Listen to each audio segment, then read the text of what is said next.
Here I have Oppo Reno 10X Zoom, and today I'm going to show you how to scan QR codes on this device. So firstly you have to open camera, then tap on this lens icon, tap open camera, allow, okay, allow.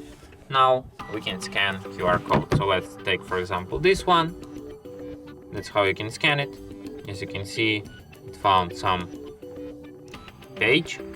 We can visit this page, and as you can see here how you can use QR codes.